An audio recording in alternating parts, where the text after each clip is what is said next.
Merci Anne d'avoir accepté d'être Senior Advisor de Amrob Luxembourg. Grand merci pour cet entretien également.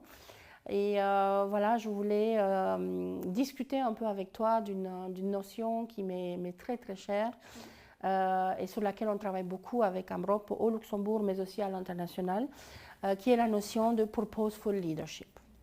Et donc, avec nos collègues de Amrob au niveau international, nous avons défini cette notion de purposeful leadership qui part en fait du postulat que pour que les sociétés deviennent sustainable, leurs dirigeants doivent avoir un leadership personnel qui soit spécifique. Et en fait, au bout du compte, les entreprises ne prennent pas de décisions par elles-mêmes, mais ce sont toujours des gens, des leaders qui prennent des décisions au nom de ces entreprises. Et évidemment, si vous avez un PDG qui prend des décisions et engage son entreprise un œil sur son bonus de fin d'année, bien évidemment, l'entreprise ne sera jamais sustainable. Et donc, voilà, aujourd'hui, plus que jamais, je trouve, les gens attendent que les entreprises représentent quelque chose de plus grand que leurs profits et que leurs produits. Et donc, voilà, ma première question serait comment trouver et surtout comment former, comment développer ce genre de leader inspirant qui donne à ses équipes un but et qui donne un sentiment d'appartenance à quelque chose de plus grand qu'eux et qui vraiment donne un sens à ses équipes et à l'entreprise. Merci Gabriela de m'accueillir au sein d'Amrob et de ta confiance pour ce projet fantastique en fait, parce que cette histoire de purposeful leadership, je pense que c'est le nerf de la guerre pour notre siècle. Mon expérience, c'est celle d'administrateur et de dirigeant de société avant ça. Aujourd'hui, ce que je vois, c'est qu'on est en train de rechercher ce qu'on a réussi à faire au début du XXe siècle avec retrouver ces patrons qui incarnaient une entreprise, qui donnaient envie, qui donnaient une puissance à leurs équipes parce que tu voulais participer à un projet. Mais c'est beaucoup plus facile quand tu es en train de construire la nouvelle Citroën, de t'assimiler à un projet et de croire en « je transforme le monde », plutôt que si tu es dans une boîte de compliance et que ton boulot, ça va être de trouver une manière de faire. Et alors, si on part sur ces exemples de comment on peut trouver un sentiment d'appartenance quand tu veux faire du compliance, il n'y a pas de choix, c'est le bonhomme qui doit inspirer. Ouais. Et ce n'est pas sa formation, ce n'est pas le bonus qui va toucher à la fin de l'année. Les équipes ne restent pas pour les bonus. Aujourd'hui, ouais. tu le vois, en fait, tu peux donner des packages, tu peux donner un plan à 10 ans. Les jeunes te disent, ce que je veux, c'est du sens. Croire à ce que je fais. Et ça passe par croire en patron, hein, parce qu'il y a une formule qui le dit, c'est si tu pars à cause de quelqu'un. Oui. Okay, et donc, de la même façon, mécaniquement, ça va rester parce que tu as cette personne qui t'inspire et qui fait que vraiment, c'est pour ces personnes-là que tu veux être là demain. La question qui va se poser, c'est comment on fait pour les détecter, comment on fait pour driver ce type de patron. Moi, je dirais que c'est un peu un retour à la terre, en fait. C'est donner aux personnes une culture d'honnête homme, comme on disait au temps des Lumières. Hein, c'est de donner une ouverture d'esprit, de donner une formation qui n'est pas purement technique et des objectifs qui sont dans les objectifs même de la personne. Quand tu parlais de son bonus, okay, on est aussi drivé par l'argent quand on parle de ces métiers de dirigeant. Il faut que dans ce bonus, tu aies la notion de réussite de ton équipe, la notion de transformation de quelque chose. Et en fait, ça marche par les incitatifs, à mon avis. Oui, je le vois aussi dans mon travail de tous les jours, évidemment. Et je pense qu'on pourra rajouter à ce que tu viens de dire. Moi, je suis fermement convaincue, et chez Amrob, on est fermement convaincus que people are humans, not resources. Et donc, si tu traites les gens comme des êtres humains, oui. Ça marche. Oui. Ils se sont inspirés et ils suivent. C'est pour ça qu'ils viennent. Moi, j'ai un cas récent d'un cadre sup d'une grande banque qui part dans un process de recrutement parce qu'il est au top ici, il ne peut plus aller plus loin. Il ressort, il me dit j'ai continué parce que machin, et c'était le CEO, m'a donné envie d'y aller. Voilà. Le garçon, il a tout, mais le projet qu'incarne, et ce n'est pas le propriétaire de la boîte, c'est pas le patron depuis toujours, c'est quelqu'un qui t'emmène. Voilà. Donc c'est driver les gens. Tu sais, avec mes collègues des 67 bureaux de Amrop dans le monde, nous avons la chance d'avoir accès à des leaders de très haut niveau, des membres de conseil d'administration, des membres de comité exécutif. Et en fait, en discutant avec eux, on s'est rendu compte et on est arrivé vraiment à la conclusion que les bons leaders arrivent à faire converger leurs objectifs individuels avec des objectifs environnementaux, sociétaux et surtout avec les objectifs commerciaux de la société. Il n'y a pas une contradiction entre sustainability et profit.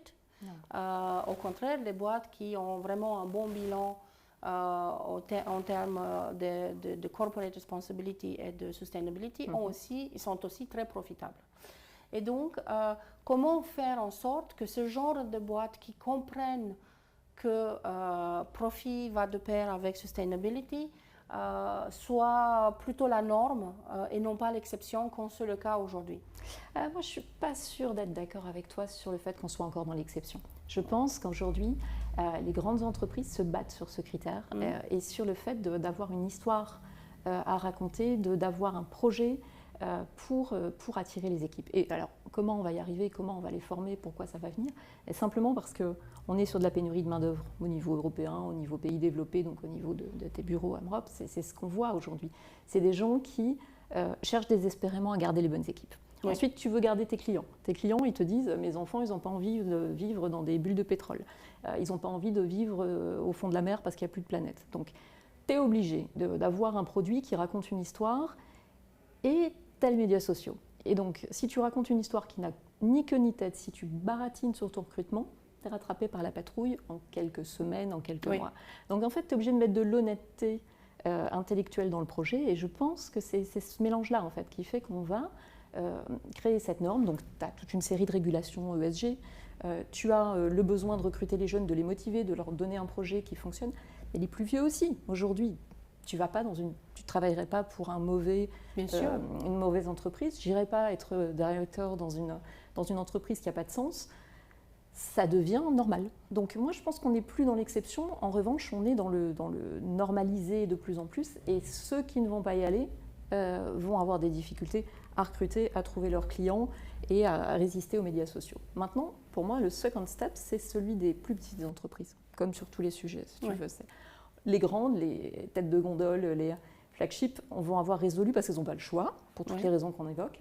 Les plus petites, aujourd'hui, n'y sont pas. Et en fait, il faut qu'on arrive à transformer le mindset de ces patrons entrepreneurs pour que pour eux, ça devienne également une valeur. Donc c'est de dire, c'est pas en faisant moins cher qu'un grand groupe, ou c'est pas en payant moins bien tes jeunes, ou en ayant un produit juste focusé sur le prix que tu vas y arriver. Et ça, c'est de l'éducation. Et ça, je pense qu'on a du boulot. Pour moi, le challenge, il est là. Il est sur la deuxième taille d'entreprise. D'accord. Et est-ce que tu vois, par exemple, parce que tu travailles avec des grandes entreprises, est-ce que tu vois ce changement de mentalité? Parce qu'on doit aussi reconnaître que les dernières années, il y a eu beaucoup de cas célèbres de greenwashing. Et j'espère que cette mode est passée. Comment tu la vois, toi? En fait, elle est suicidaire aujourd'hui. Quand tu vois le rythme auquel elles se font rattraper par une image, un TikTok, un Instagram, tu ne peux pas raconter n'importe quoi. Donc, je pense que le greenwashing, ça a vécu. Ça s'est mis très vite parce que les régulations sont venues plus vite que les outils. Moi, je reproche à la régulation d'être allée trop vite. Et du coup, si tu voulais ton financement, il fallait présenter blanc-bleu et puis après, tu y vas et tu vois comment ça fonctionne ou pas. Aujourd'hui, tu ne peux plus faire ça. Donc, le greenwashing, je pense que ça se termine et qu'on va tout droit vers des choses beaucoup plus réelles, par obligation, mais aussi parce que ces jeunes entreprises aussi pensent différemment. Et quand tu disais dans les groupes dans lesquels je fonctionne, plus le management est jeune et divers, et je ne parle pas que femmes, il y a les femmes, il n'y a pas que les femmes. Diversity of thinking. Tu as le multi-contrainte, et il y a toujours plusieurs personnes qui peuvent avoir ces valeurs-là et qui vont les porter. Sur des boîtes dirigées par des dirigeants qui hésitent à passer la main, tu es aussi souvent des plus petites boîtes qui n'ont pas encore passé le cap. Celles-là, je ne sais pas si on les aura, mais ça sera next step. D'accord. Donc, je te disais avant qu'évidemment, au niveau de Amrop, au niveau international, on travaille avec des leaders d'un peu partout dans le monde. Et donc, on a discuté beaucoup avec eux et nous avons identifié quelques caractéristiques principales de ce leadership purposeful, comme on l'appelle. Donc, le courage, l'ouverture d'esprit pour apprendre, pour collaborer, la responsabilité, une vision pour l'avenir et également, évidemment, l'empathie avec leur équipe. Comment penses-tu qu'on peut stimuler ces caractéristiques du purposeful leadership dans les jeunes générations de dirigeants qui arrivent pour qu'ils puissent changer le monde, entre guillemets, et avancer vers un environnement business qui est plus orienté sustainability. Ouais, c'est une bonne question, mais ma première réaction, c'est aussi de dire qu'un jeune dirigeant, en général, il est comme ça. En fait, quand tu démarres, tu as ce courage, cette volonté de bien faire, de changer le monde. Tu te lèves rarement le matin pour dire je vais finir milliardaire. Tu as un projet, tu as une famille, tu as quelque chose, une idée en tête. Et je pense que ce courage et cette vision ouverte, ils l'ont. Donc, ils sont pas mal équipés. Il y a une partie qu'on peut faire, c'est la formation des jeunes, des vrais jeunes, des étudiants, des lycéens, etc. Où on manque peut-être un peu d'ouverture sur les profils qu'on nous décrit chez les anglo-saxons, d'avoir tu peux réussir en ayant fait histoire. Bon. Oui, donc typique. Ouais, mais ça devrait plus l'être en fait. Oui. Et donc de donner cette ouverture dès le plus jeune âge, mais je crois qu'ils l'ont beaucoup. Sur les universitaires, c'est effectivement, tu vois de plus en plus d'ingénieurs qui ont des trajectoires croisées. Ils vont faire du business à côté, ils vont faire de la géologie, et des gens, donc des parcours atypiques et des parcours complémentaires. Oui. Et pour moi, ensuite, les jeunes fonctionnent aussi plus facilement en tribu et donc fonctionnent à plusieurs pour diriger. Tu as beaucoup moins que chez des patrons plus assis, le fameux PDG. Oui.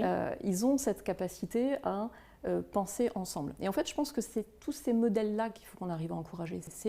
Reste ce que tu es, continue de travailler sur une tribu, et je crois que les modèles de société évoluent vers ça. Quand on te parle aujourd'hui de board, tu as de plus en plus de conseils de surveillance et avec une direction générale, et non plus un conseil d'administration qui s'assied, qui prend le café, et voilà.